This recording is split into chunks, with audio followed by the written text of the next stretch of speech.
Pastori.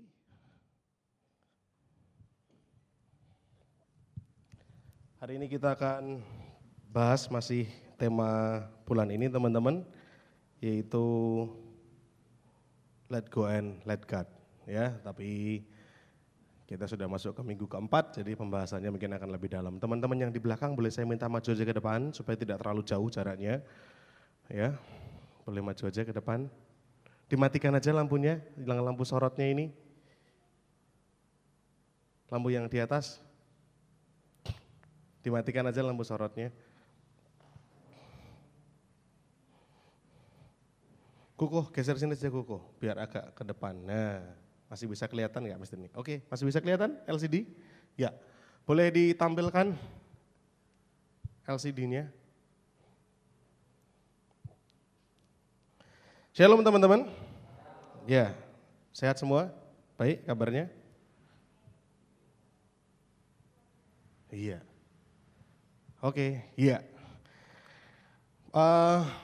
Kali ini temanya adalah masih Let Go Let God, tapi subtemanya saya ambil kalimat itu. Woman, you have great faith. Yep. Woman, you have great faith. Artinya apa? Ada yang tahu artinya? Artinya apa itu? Woman, apa itu? Perempuan, oke. You have great faith. Kamu punya iman yang besar, ya. Kita akan bahas tema ini, ya kaitannya masih dengan Let Go dan Let God. Semoga teman-teman bisa diberkati lewat firman Tuhan malam hari ini. Maksud saya diberkati adalah Anda bisa bergerak lebih antusias, ya, untuk boleh meraih apa yang Tuhan rencanakan dalam hidup kita. Ini yang mengendalikan saya ya. Oke, sip. Waduh, ternyata kecil sekali ya. Oke, ada masalah apa? Agak kendor kayaknya. Oke, teman-teman boleh lihat itu gambarnya. Fotonya kecil karena saya harus tampilkan tulisannya di sini, jadi fotonya nggak bisa terlalu besar. Ini apa teman-teman? Galaksi kita. Bukan Galaxy Tab, bukan ya. Anak sekarang kalau dibilangin galaksi itu bayangannya Samsung. Gitu. Ini galaksi kita, tempat di mana kita tinggal. Ya, di dalam galaksi ini itu masih ada yang namanya susunan planet. Kalau susunan planet kita namanya apa ya? Yang belajar sekolah mungkin masih ingat? Apa? Tata surya kita sebutannya apa? Bima Sakti bukan galaksinya. Galaksinya Bima Sakti. Ya. Iya betul tata surya, tapi tata surya kita sebutannya apa? Lupa mungkin ya. Nah, tata surya kita tuh di sebelah sini teman-teman. Ini loh. Bukan planet kita ya, tapi tata surya kita cuma sebagian kecil dari ini, di sini. Ini bukan matahari, bukan. Matahari itu masuk bagian di sini. Dari rangkaian ini galaksi yang begitu besarnya, ini ada tata surya kita, di sini ada matahari, terus apa? Venus, Merkurius, Bumi, Mars, Saturnus, Uranus, Jupiter, Neptunus, Merkurius, Sagittarius. Oh enggak ada ya? Ya. Dan bumi itu hanya salah satu dari sekian rangkaian planet yang ada di titik ini. Dan kita tinggal di dalam bumi yang mungkin ukurannya sangat kecil sampai nggak kelihatan. Saya mau tampilkan ini artinya apa? Betapa kecilnya kita dan betapa besarnya Tuhan kita. Amin. Betapa kecilnya kita dan betapa besarnya Tuhan kita. Ayat Mazmur 95 ayat 3 sampai dengan 5. Masih kelihatan nggak di sini? Yang nggak kelihatan boleh buka Alkitabnya. Mazmur pasal 95 ayat 3 sampai 5 dituliskan demikian. Sebab Tuhan adalah Allah yang besar dan Raja yang besar mengatasi segala Allah. Bagian-bagian bumi yang paling dalam ada di tangannya. Puncak gunung-gunung pun kepunyaannya. kepunyaannya laut, dialah yang menjadikannya, dan darat, tangannya lah yang membentuknya. Artinya apa? Bahwa Tuhan kita itu Tuhan yang begitu besar. Tadi saya sudah katakan bahwa galaksi kita yang begitu besar ini, tata surya kita cuma di titik ini. Dan planet kita adalah bagian kecil dari titik ini. Dan kita adalah bagian dari titik yang kecil dari rangkaian tata surya itu. Jadi betapa besarnya Tuhan kita. Kalau tata surya kita yang begitu besar aja membuat kita kagum, ya, apalagi Tuhan yang menciptakan ini. Bahwa Tuhan kita Allah yang besar, Raja yang besar, yang mengatasi segala Allah, bagian-bagian bumi yang paling dalam itu ada dalam tangannya, puncak gunung-gunung itu kepunyaan Tuhan, kepunyaannya laut dan kepunyaannya bumi, Tuhan yang ciptakan segala sesuatunya, itu Tuhan kita.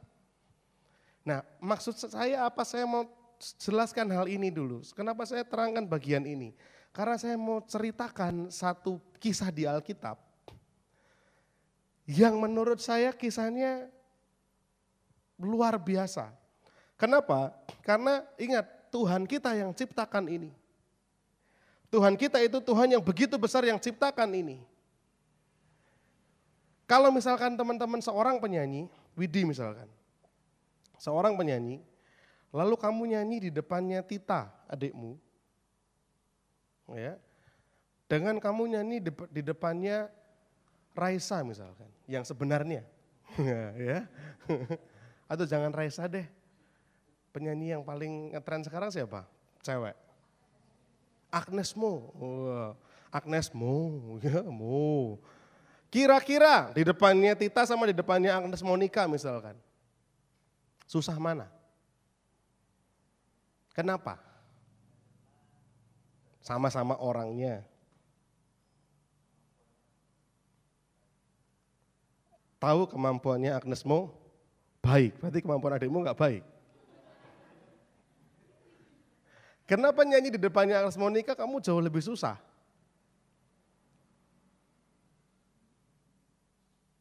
Kalau misalnya pertanyaan saya rubah, ketika kamu nyanyi di depannya Tita bilang, wah apik mas, apik.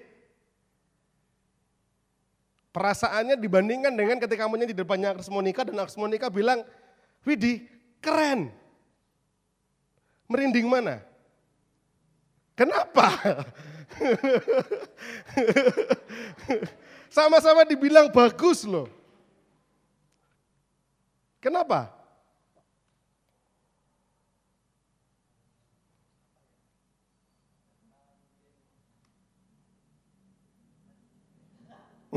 Dia geli sendiri. Kenapa Widi?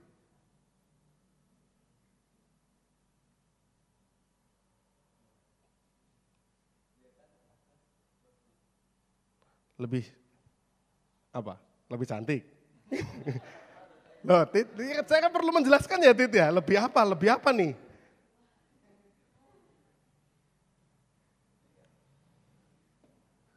Lebih imut. Tita nggak kalah imut loh. Lebih apa dong konkretnya? Dia juga punya potensi nyanyi. Banyak yang tahu. Oke, kalau saya bilang gini gimana? Karena Agnes itu master di bidangnya yaitu nyanyi.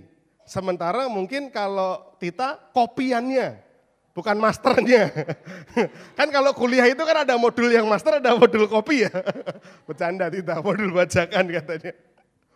Bener nggak? Karena kamu nyanyi di hadapannya masternya. Akan jauh, teman-teman sepakat nggak dengan saya, akan jauh lebih susah mengesankan. Mengesankan itu artinya membuat orang terkesan.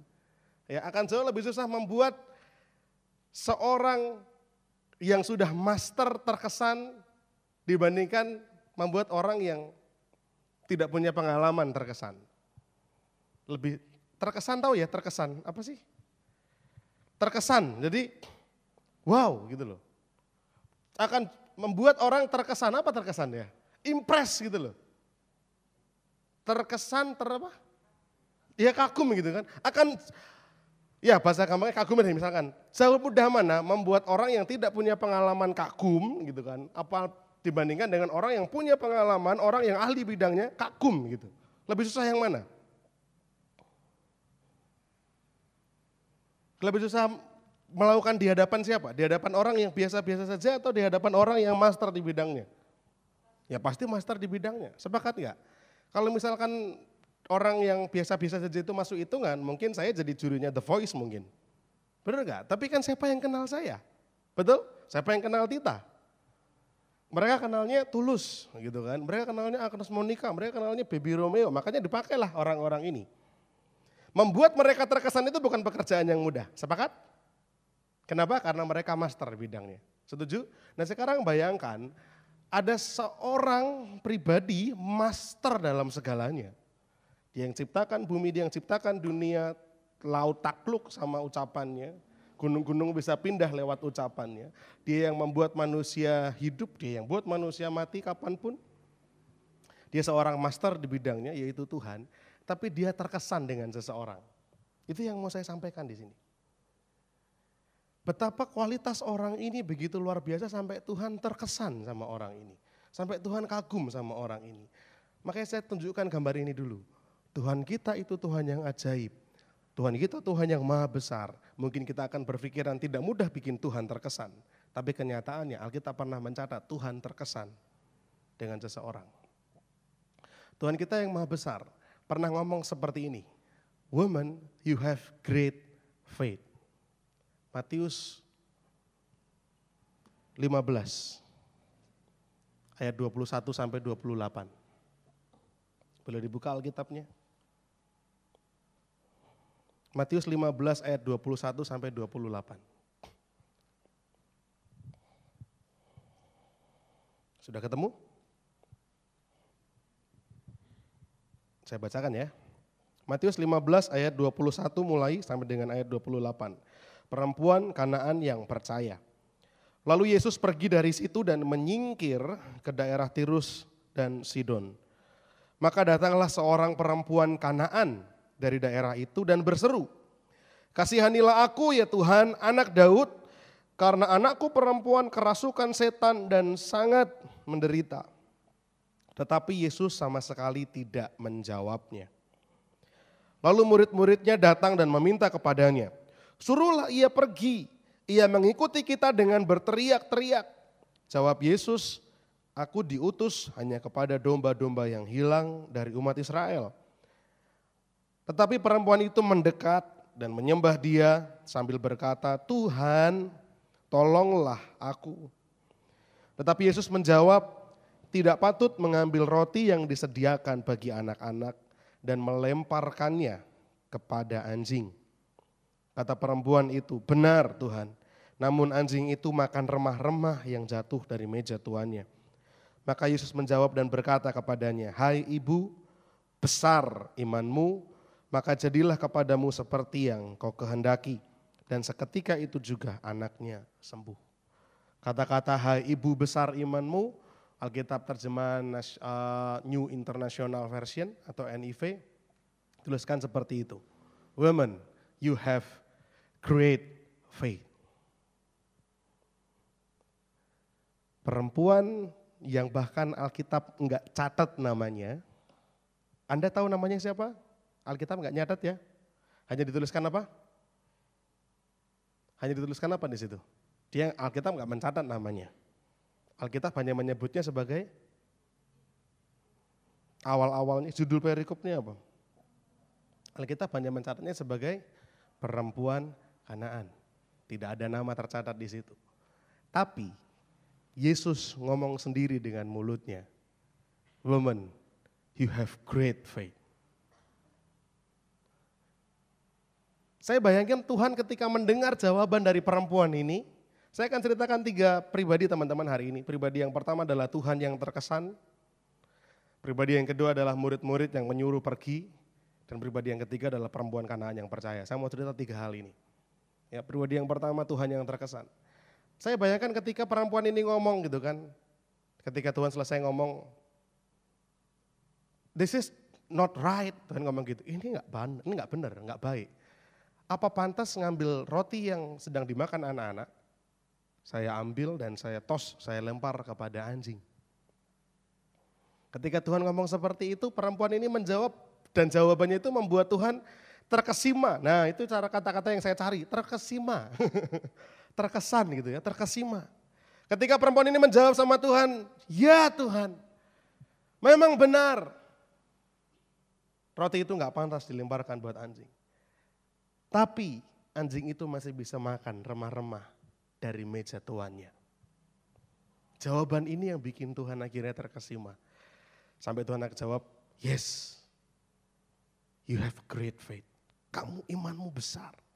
Apa yang kamu minta, terjadilah.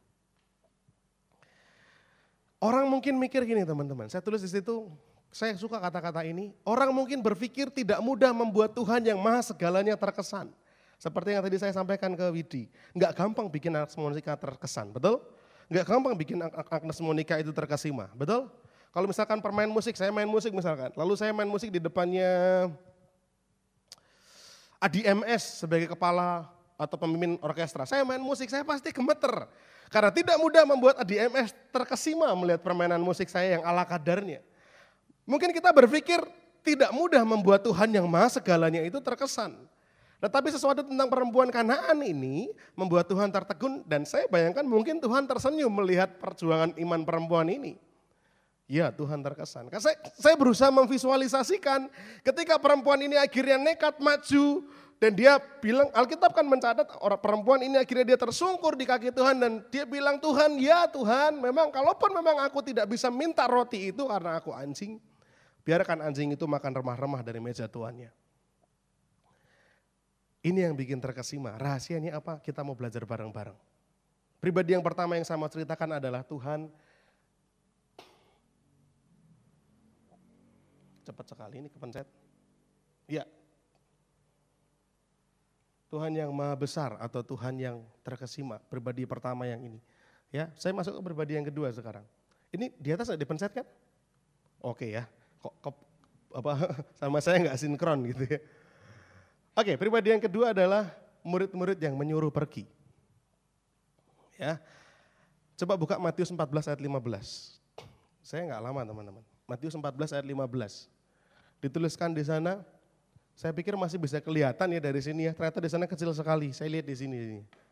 Menjelang malam, murid-muridnya datang kepadanya dan berkata, tempat ini sunyi dan hari sudah mulai malam.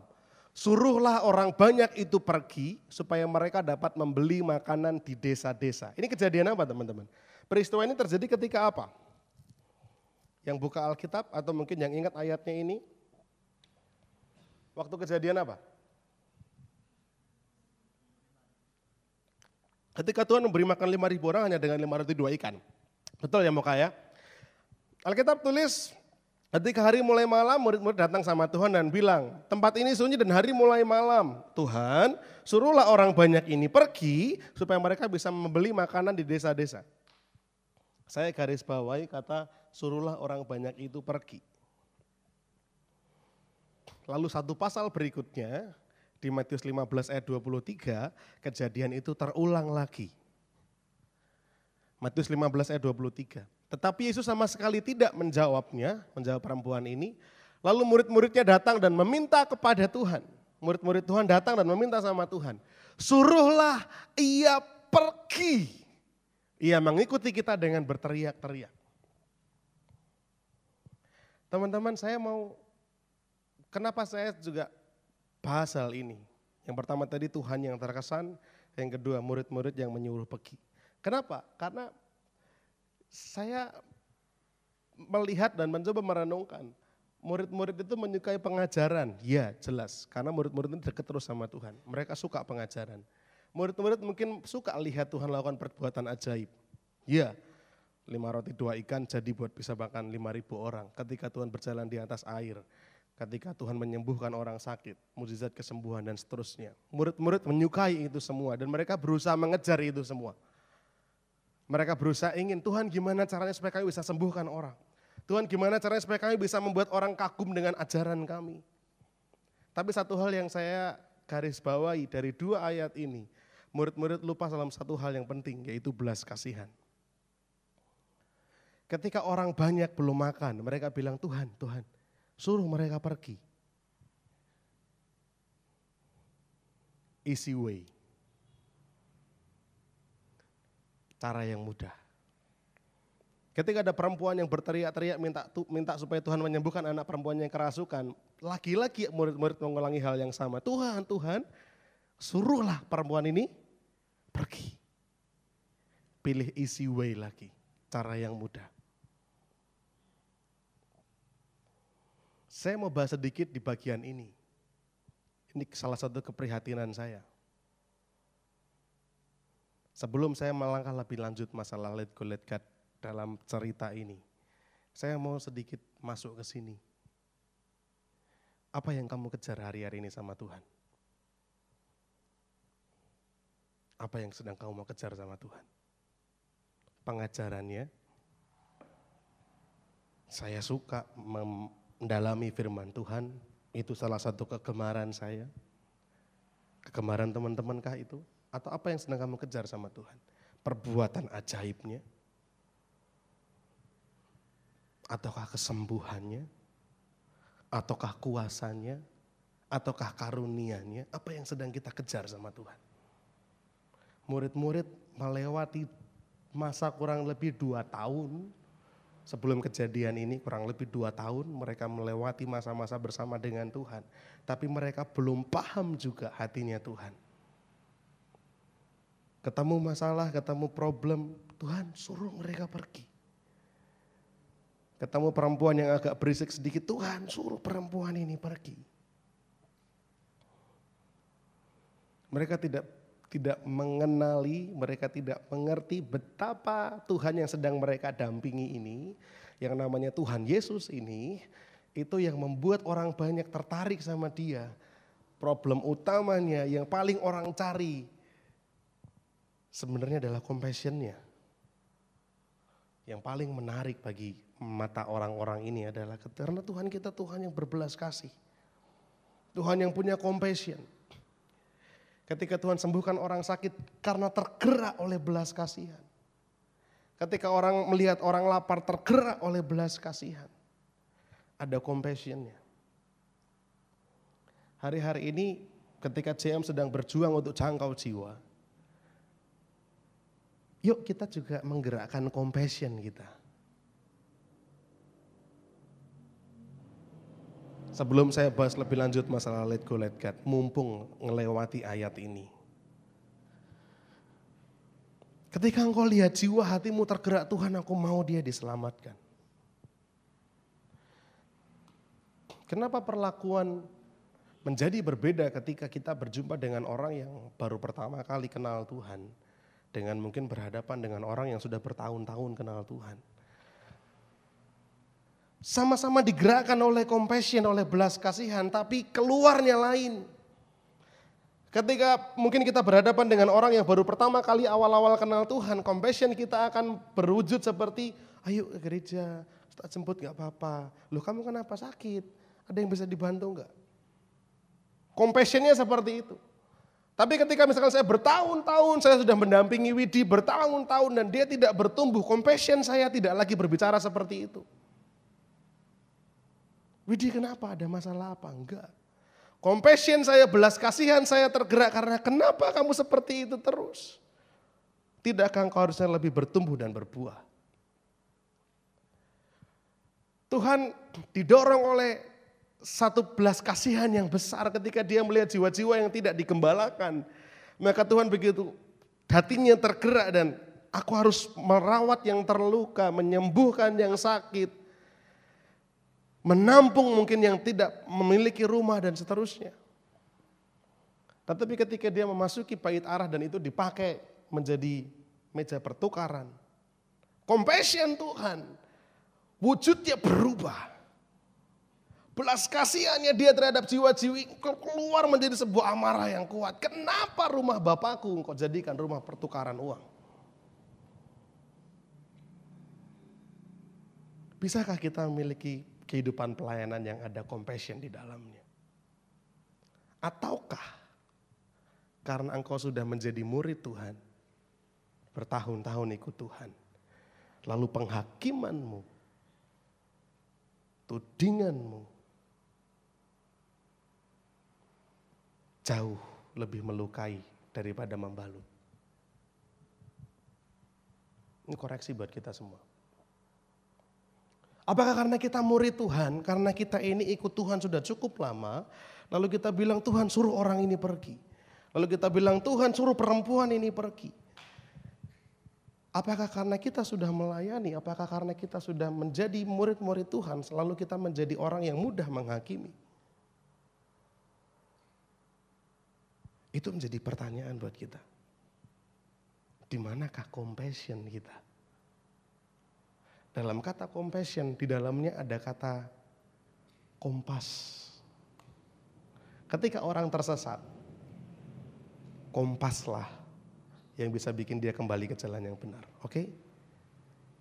Hari-hari ini kalau kamu lagi tersesat, compassion itu bisa bawa kita kembali ke jalan yang benar.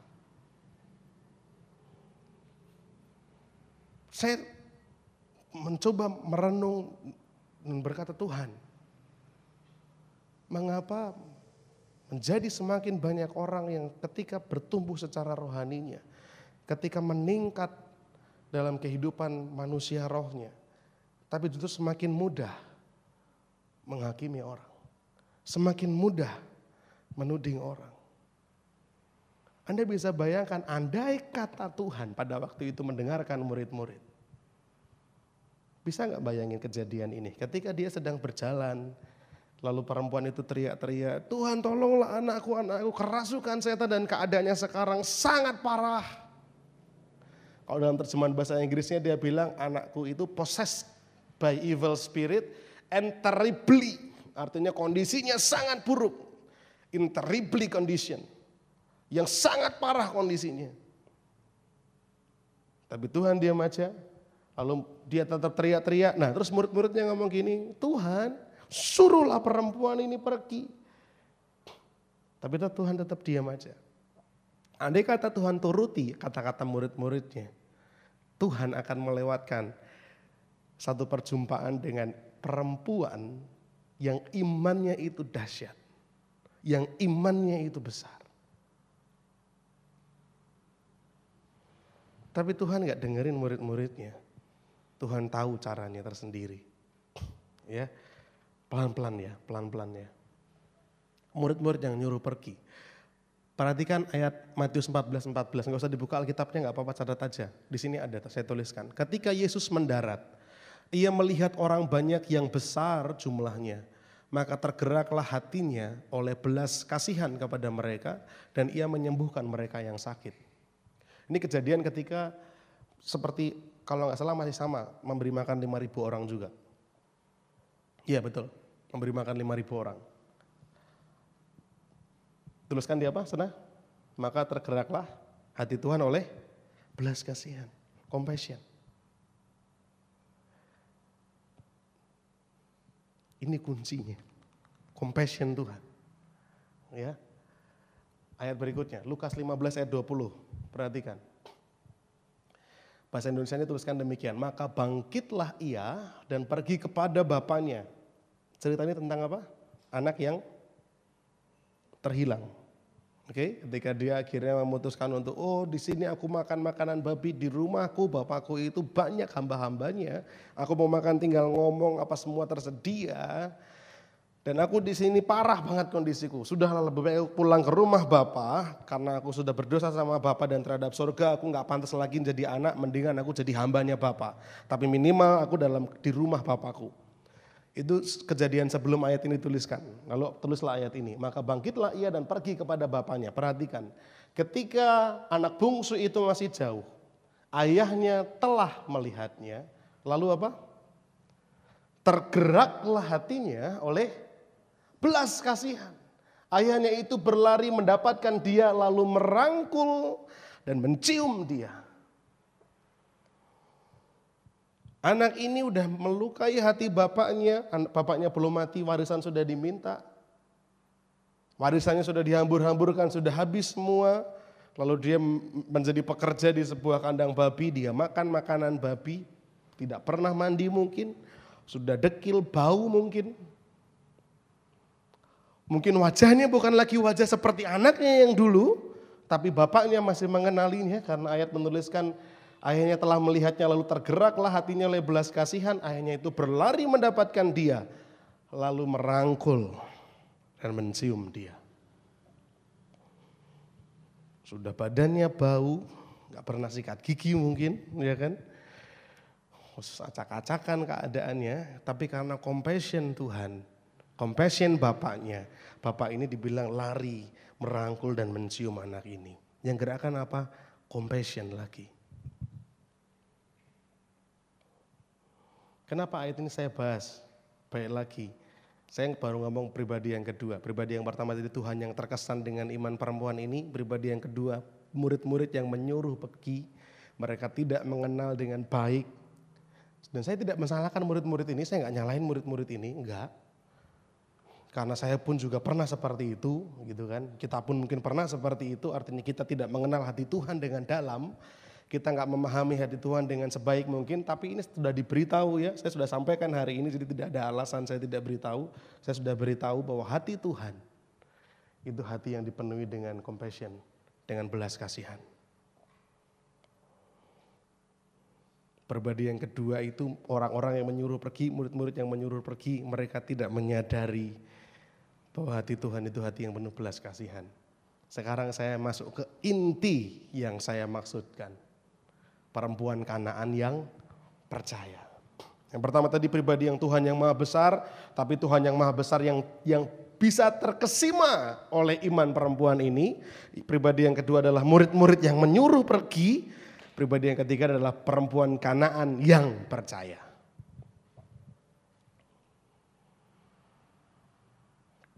Alkitab tidak mencatat namanya siapa. Alkitab cuma tuliskan dia sebagai apa? Perempuan Kanaan. Bayangin, namanya nggak tercatat. Dan status yang dituliskan di Alkitab itu kalau teman-teman baca sekilas mungkin terkesan biasa-biasa saja ya. Nggak ada yang greget. Tapi pada zaman itu, di budaya waktu itu, di adat lingkungan waktu itu, ketika Yesus lahir, kata perempuan itu tidak mendapatkan respek atau penghargaan yang besar. Perempuan hanya mendapatkan penghargaan yang kecil.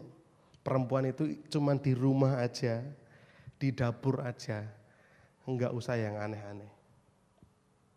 Pada zaman Yesus hidup, di lingkungan itu, budaya pada waktu itu, perempuan itu bukan orang yang diperhitungkan, maaf. Tidak yang sekarang mungkin sudah berbeda, tapi pada waktu itu, ya. Alkitab cuma nulis dia perempuan Kanaan. Perempuan tidak mendapat hormat. Kanaan itu orang asing. Kanaan tidak bergaul, orang-orang Kanaan tidak bergaul dengan orang-orang Yahudi. Kenapa? Orang-orang Kanaan itu penyembah berhala dan tingkat amoralitasnya atau tingkat moralitasnya itu rendah, amoralitasnya tinggi. Tidak bermoral. Kalau teman-teman mempelajari perjanjian lama, di perjanjian lama dituliskan betapa Tuhan bahkan menyuruh membinasakan orang-orang Kanaan. Karena sakingnya Tuhan melihat kejahatan di negeri ini. Jadi kata perempuan Kanaan kalau teman-teman baca sekilas nggak ada gregetnya, hari ini saya kasih tahu. Alkitab menuliskan kata perempuan Kanaan itu double jeleknya. Double jeleknya. Sudah perempuan, ini Kanaan lagi. Tapi double jeleknya itu dihapuskan dengan kata yang satu ini. Kata apa? Percaya. Bukankah kita ini juga double jeleknya itu di hadapan Tuhan? Udah berdosa, sak senengi dewi, sombong, apalagi ingkar janji sama Tuhan, apalagi tidak mengutamakan Tuhan, Apalagi betapa banyak penilaian buruk yang bisa diselamatkan dalam hidup kita. Sama seperti perempuan Kanaan ini. Double jeleknya. Satu, dia perempuan, jangan deket-deket sama laki-laki. Dua, dia Kanaan. Tapi karena kata percaya ini, perempuan ini dicatat di Alkitab. Ya, pelan-pelan ya. Perhatikan, perempuan ini dia bukan orang Israel. Dia bukan pengikut Yesus. Dia bukan murid. Dia nggak bawa persembahan untuk pelayanannya Tuhan. Dia juga nggak berminat jadi pemberita Injil. Dia hanya datang dengan rasa hampir putus asa untuk meminta satu hal yang hampir tidak masuk akal. Tak ulangi lagi ya, perempuan ini seperti seakan-akan dia nggak ada hak-haknya sama sekali ketemu sama Tuhan. Pertama, dia perempuan, dia Kanaan, bukan orang Israel. Dia juga bukan pengikutnya Yesus. Ada beberapa perempuan yang mengikut Yesus, tapi perempuan ini tidak. Dia bukan muridnya Yesus. Dia tidak membawa persembahan untuk melayani Tuhan. Dia juga bukan orang yang mempelajari sesuatu dari Tuhan untuk diajarkan kepada orang lain. Enggak. Dia hanya orang yang tahu ada yang namanya Yesus, anak Daud itu, yang mampu sembuhkan anaknya. Sekalipun dia tidak masuk kualifikasi apapun untuk meminta sama Tuhan, tapi dia minta sesuatu hal yang menurut saya hampir gak masuk akal. Menyembuhkan anaknya yang kerasukan dengan statusnya yang saat itu seperti itu. Perempuan Kanaan dan sebagainya yang sudah saya tulis di atas sana. Tapi dia tetap mau lakukan itu. Kenapa? Jawabannya ini. One thing she know. Satu hal dia tahu. She is weak and Jesus is strong. Let go, let God. Gak akan teman-teman bisa lakukan kalau teman-teman gak menyadari satu hal ini. You are weak and he is strong. I am weak, but my God is strong. Kita gak akan bisa let go, let God. Kalau kita berpikiran saya mampu, saya bisa, saya hebat, semua karena saya, dan seterusnya. Tapi sikap hati perempuan ini yang saya mau terangkan ke teman-teman. Kenapa cerita ini saya masukkan ke tema let go, let God. Karena satu hal yang ada di pikirannya dia. Satu, dia perempuan, dia gak boleh deket-deket sama laki-laki. Dia bukan orang Israel, dia Kanaan. Dia bukan pengikut Tuhan, dia bukan murid Tuhan. Dia tidak ada sedikit pun alasan yang membenarkan perempuan ini untuk ketemu sama Tuhan. Itu yang mau saya terangkan. Nangkep maksud saya, Gus. Perempuan ini tuh gak punya bener-benernya sama sekali untuk punya hak ketemu sama Tuhan. Tapi dia datang dan dia menuntut Tuhan, sembuhkan anakku Tuhan. Kalau dia nggak lakukan, kalau di pikirannya bukan ini, tidak mungkin dia nekat ketemu sama Tuhan. Tapi hanya karena dorongan inilah dia berangkat dan ketemu sama Tuhan. Cause I know I am weak, but the man that the name Jesus, yang namanya Yesus, itu orang yang kuat. Aku tahu, aku dengar cerita. Aku pernah mendapatkan cerita orang ini mampu sembuhkan. Dan pengharapanku sama orang itu. Aku tahu dia bisa sembuhkan anakku. Kalau kita nggak punya cara berpikir ini, teman-teman nggak bisa lulus di pelajaran let go, let God. Selama engkau berpikir engkau bisa, selama engkau berpikir engkau masih mampu, selama engkau berpikir engkau layak,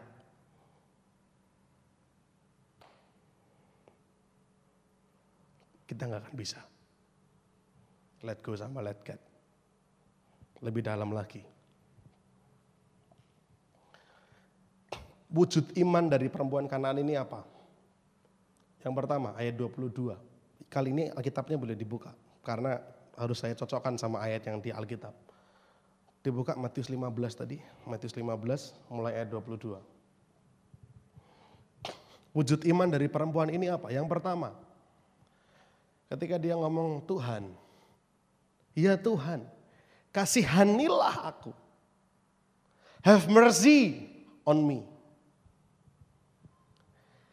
Karena sekali lagi perempuan ini gak punya modal apapun. Wisman nangkep yang saya maksudkan. Perempuan ini gak punya modal apapun untuk minta sesuatu sama Tuhan. Oleh karena itu yang dia tuntut cuma satu. Mercy. Tidak ada satupun yang membenarkan perempuan ini untuk ketemu sama Tuhan. Dan menuntut sesuatu selain belas kasihan. Nangkep maksud saya. Tidak ada satupun yang bisa kamu taruhkan di hadapan Tuhan yang menjadikan modal kita layak di hadapan Tuhan. Apakah pelayanan kita bikin kita layak di hadapan Tuhan? Sementara di luar jam pelayanan kita sering melukai Tuhan. Kalau bukan karena belas kasihannya. Perempuan ini datang yang pertama kali dia sebutkan, dia tahu dia gak punya modal apapun untuk dibenarkan. Sehingga dia berteriak, Tuhan kasihanilah aku. Dia tahu betul aksesnya, masuknya ke Tuhan. Tidak ada yang lain selain belas kasihannya Tuhan. Gak mungkin kan perempuan ini ngomong, Tuhan aku perempuan. Zaman itu orang kan berkata, justru karena kamu perempuan, kamu gak boleh deket-deket. Tuhan aku orang Kanaan. Justru karena kamu orang Kanaan, kamu tidak berhak terima ini. Nangkep maksud saya? Perempuan ini gak punya apapun. Oke, dia hanya minta pintu masuknya. Tuhan kasihanilah aku. Yang pertama. Yang kedua, dia panggil Tuhan sebagai apa? Son of David, anak Daud. Betul? Alkitab saya sama Anda sama? Ya Tuhan anak Daud, kasihanilah aku. Dia tahu dia lagi berhadapan sama siapa? Anak Daud. Siapa Daud? Raja Israel yang paling bonafit, yang paling terkenal. Siapa Yesus? Dia sebut Yesus anak Daud. Dia tahu orang ini bukan orang biasa. Pengakuannya akan pribadi Yesus. Pintu masuknya dari belas kasihan tadi.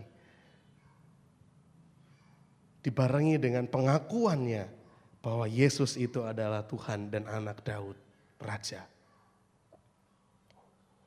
Ini kualitasnya gak main-main teman-teman. Apalagi ayat 25, dia terus mendekat.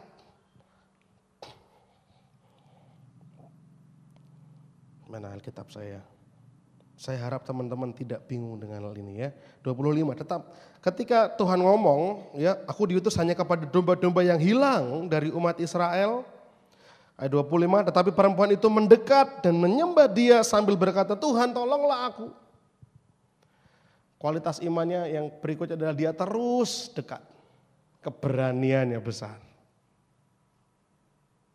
Keberaniannya besar.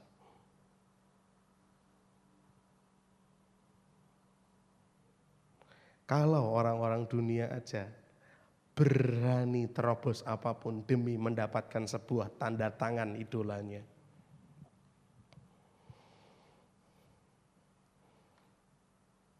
Misalkan siapa ini, sebentar lagi yang konser di Solo siapa? Raisa katanya ya. Atau udah? Udah belum? Belum ya, tapi katanya mau ada konser ya. Mungkin kita, wah kalau bisa foto bareng, betul?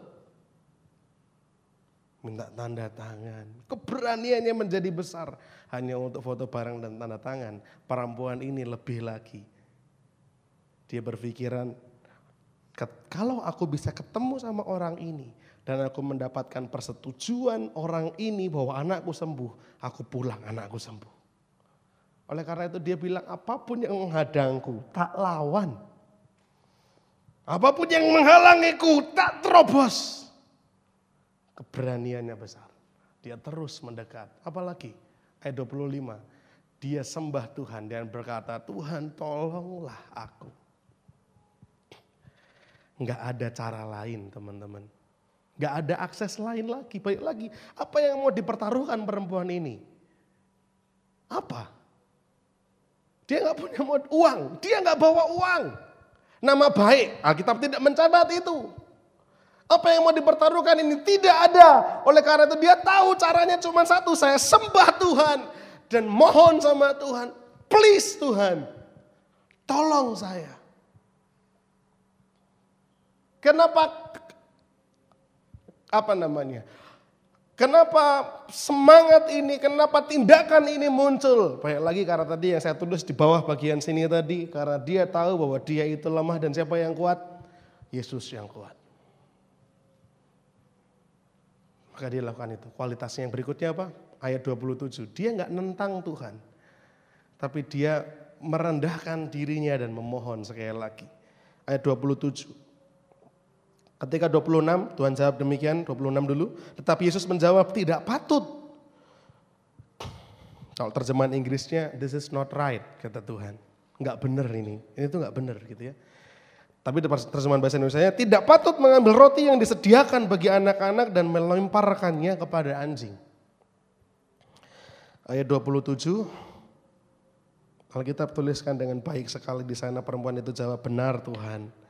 Namun anjing itu makan remah-remah yang jatuh dari meja tuannya. Dia enggak nentang Tuhan. Dia enggak ngomong, Tuhan ngomong aku anjing. Tuhan kalau mau tolak aja gitu. Di perempuan ini enggak menentang hukum itu. Perempuan ini enggak menentang omongannya Tuhan. Dan Tuhan pun menurut saya juga tidak sedang menghina perempuan ini. Nanti saya akan terangkan. Tuhan cuma ngomong tidak patut mengambil roti yang buat anak-anak lalu melemparkannya sama anjing. Enggak patut. Kalau ada orang yang ngomong seperti itu, kayak masa roti buat anak-anak dikasih ke anjing, salah enggak? Ada roti ulang tahun, harusnya mau dimakan sama anak-anak, terus tiba-tiba belum diapa-apain dilempar ke anjing. Orang jangan-jangan masa roti dikasih ke anjing, salah enggak kalau orang ngomong seperti itu? Salah enggak? Salah. Menurut teman-teman salah nggak kalau ada orang ngomong seperti itu? Enggak dong, kamu kalau salah berarti jangan. Nangkep nggak maksud saya? Kalau ada orang ngomong, misalkan Agus dapat roti ulang tahun, saya ngomong sama Agus, Gus, roti mau eman-eman, jangan diambil, karena Agus mau ngasih ke anjingnya gitu. Jangan eman-eman, itu buat dimakan. Salah nggak saya ngomong kayak gitu? Halo? Bukan. Enggak ya, nggak salah kan? Karena pada waktu itu pun Tuhan ngomong gini, ada satu berkat yang memang aku diutus sebenarnya untuk orang-orang Israel terlebih dahulu. Tapi perempuan ini begitu luar biasa. Saya baca ini, Tuhan, untung Tuhan ngobrol sama perempuan ini. Jadi saya bisa belajar dari Alkitab lewat perempuan ini. Dia enggak menentang Tuhan, perhatikan berikutnya, fokus dia cuma sama Tuhan, sama jawabannya Tuhan, sama perkenanannya Tuhan, sampai akhirnya keluar omongan, yes Tuhan. Namun anjing itu makan remah-remah yang jatuh dari meja, dari meja tuannya. Saya baca pelan-pelan ya. Ketika Tuhan ngomong tidak patut mengambil roti yang disediakan bagi anak-anak dan melemparkannya kepada anjing. Kata perempuan itu, benar Tuhan, namun anjing itu makan remah-remah yang jatuh dari meja tuannya. Saya sampai Tuhan, perempuan ini luar biasa. Dia mungkin baru lihat Tuhan hari itu, dia berjuang dengan imannya. Tapi di hari itu juga dia, ketika Tuhan ngomong dalam bentuk persisnya, menolak, menahan. Walaupun kalau kita mau menilai, kalau ada di pikiran teman-teman, wah kok Tuhan ngomongnya gitu banget sih. Saya mau tegaskan dulu, jangan dipotong dulu. Ya, saya punya Tuhan yang tidak pernah salah. Jadi jangan berpikiran bahwa Tuhan kita Tuhan yang ngomongnya kasar, Tuhan yang salah, enggak. Jangan nilai Tuhan kalau sebelum selesai sampai tuntas. Jangan nilai Tuhan lewat prosesnya, nilailah Tuhan lewat hasilnya. Hasilnya apa? Anaknya sembuh enggak? Anaknya sembuh, berarti Tuhan baik enggak? Tuhan baik, nilailah Tuhan lewat hasil akhirnya, tidak dengan prosesnya. Kalau hari-hari ini kamu sedang mengalami proses yang berat, jangan nilai Tuhan dulu. Jangan bilang Tuhan jawab, apa jahat gitu ya. Nilai Tuhan kalau sudah keluar hasil endingnya gitu ya. Nah balik lagi ke masalah ini, ketika Tuhan ngomong enggak pantas loh, itu enggak pantas ngasih roti yang buat anak-anak dilemparkan sama anjing. Perempuan ini enggak nentang Tuhan, dia cuma fokus sama hatinya Tuhan dan jawabannya itu menurut saya jawaban yang paling bagus. Makanya saya bilang ini orang kreatif sekali. Dia jawab, yes Tuhan. Memang enggak patut anjing itu roti yang buat anak-anak dilemparkan sama anjing. Nggak patut Tuhan. Tapi bukankah anjing itu bisa makan remah-remah dari meja tuannya? Kenapa saya ulang-ulang kata meja tuannya? Saat itu bayangkan perempuan ini dia ngomong, Tuhan, kalaupun aku anjing yang tidak liar, tapi aku anjing yang punya Tuhan. Siapa tuannya? Yang di hadapannya. Itu yang bikin saya, mungkin jawaban itu yang bikin Tuhan tergetar hatinya. Perempuan ini siapa? Nggak dikenal. Tapi hari itu juga dia tahu jawaban yang paling tepat. Yes Tuhan, kalaupun aku bukan anak, aku anjing gak apa-apa. Tapi anjing yang tuannya yang ada di hadapanku ini. Kalaupun aku gak makan langsung gak apa-apa. Tapi remahan dari meja tuanku ini bisa sembuhkan anakku. Nangkep maksud saya. Ayat 27 tadi juga punya pengertian. Imannya itu mengatakan bahwa remah-remah pun sudah cukup sembuhkan anaknya. Nah, jawaban ini yang saya mau siarkan buat teman-teman. Di sini saya melihat ada dua pribadi yang sangat kontradiksi, bertolak belakang. Yang pertama pribadi yang hampir setiap hari bangun tidur ketemu sama Tuhan. Siapa? Murid-muridnya. Tapi gak paham juga hatinya Tuhan. Pribadi yang berikutnya adalah perempuan Kanaan yang percakapannya hanya pendek saja di perikop ini. Tapi dia bisa tahu hatinya Tuhan. 26 perhatikan, sampai 28. Tetapi Yesus menjawab, tidak patut mengambil roti yang disediakan bagi anak-anak. Perhatikan dan bayangkan baik-baik ya. Tidak patut mengambil roti yang disediakan bagi anak-anak dan melemparkannya kepada anjing. Kata perempuan itu, benar Tuhan. Namun anjing itu makan remah-remah yang jatuh dari meja tuannya. Maka Yesus menjawab dan berkata kepadanya, hai ibu, besar imanmu. Maka jadilah kepadamu seperti yang kau kehendaki. Dan seketika itu juga anak perempuan itu sembuh. Sekali lagi, kalaupun aku anjing, aku bukan anjing liar. Aku anjing yang punya Tuhan. Aku anjing yang berdampingan dengan anak-anak. Aku anjing yang berdampingan dengan Tuhanku, dengan Tuanku. Yang remah-remahannya saja bisa sembuhkan anakku. Terakhir saya mau ngomong gini, Christ is enough. Kristus itu cukup, gak lebih. Perempuan ini dia tidak mengandalkan siapa dirinya, dia gak mengandalkan kekuatannya, dia gak mengandalkan kemampuannya, dia tidak mengandalkan kebisaannya dalam hukum Taurat, dia tidak mengandalkan ketaatannya, dia tidak mengandalkan kerohaniannya. Karena dia tidak gak punya modal dalam hal itu semua. Nangkep Lis? Nangkep maksud saya ini? Agak bingung, telan aja dulu. Perempuan ini, dia gak mengandalkan dirinya perempuan, orang Kanaan.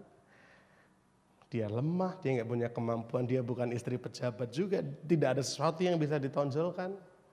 Tidak juga ketaatannya dalam hukum Taurat, wong dia orang Kanaan. Dia tidak mengandalkan itu semua. Perempuan ini hanya mengandalkan Yesus.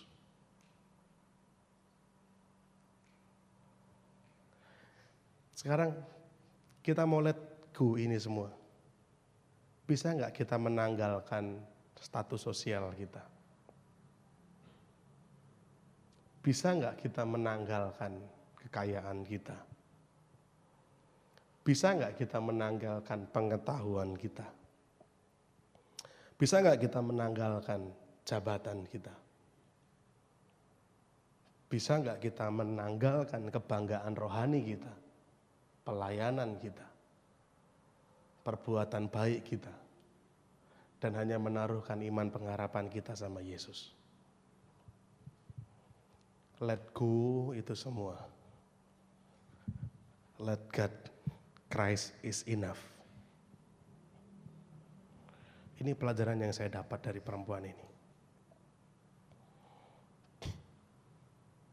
Lalu pertanyaannya, kenapa yang jadi standar kita ini semua?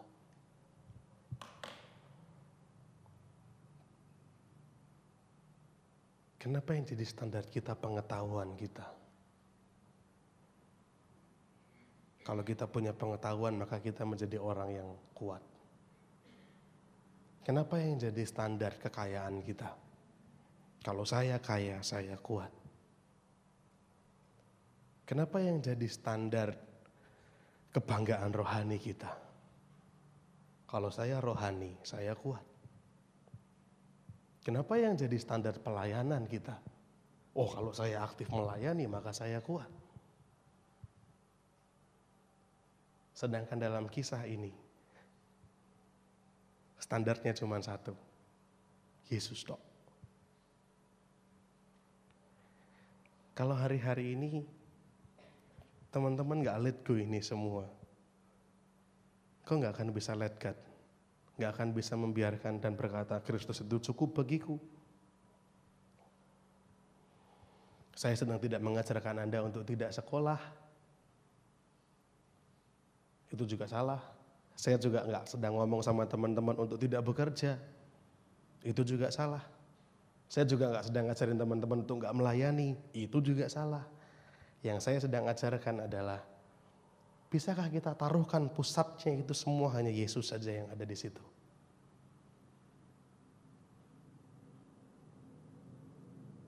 Bukan sekolahmu. Engkau sekolah karena ada Yesus di situ.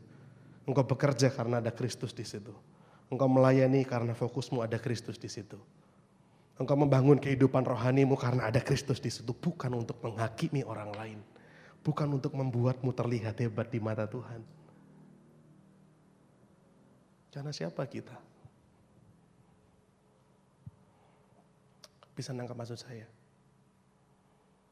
Kalau engkau membangun kehidupan rohanimu, kehidupan pelayananmu, kehidupan pengetahuanmu, kehidupan pekerjaanmu untuk membuat engkau layak di hadapan Tuhan, maka semuanya itu gak ada harganya di hadapan Tuhan. Karena ketika engkau berhadapan dengan Tuhan, yang di mata Tuhan berharga adalah, apakah engkau lakukan itu semua untuk aku, untuk Yesus? Itu aja. Let go. Kalau di awal bulan saya ngomong lepaskan ketakutanmu, lepaskan kenyamananmu, lepaskan keterikatanmu.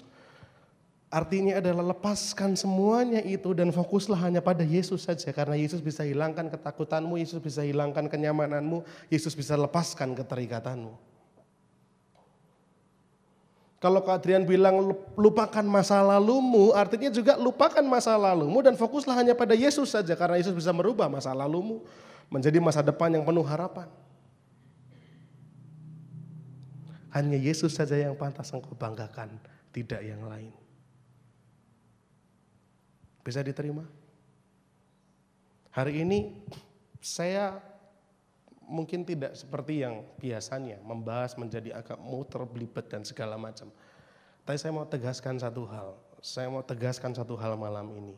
Apapun yang sedang kau kerjakan hari-hari ini, kalau engkau melakukannya itu semua untuk kebanggaan dirimu, engkau tidak akan mendapatkan hasil yang maksimal. Tapi kalau engkau mau let go itu semua, engkau mau let go itu semua, dan engkau hanya kejar Yesus seperti perempuan Kanaan ini, engkau akan berkenan di hadapan Tuhan. Christ is enough buat saya.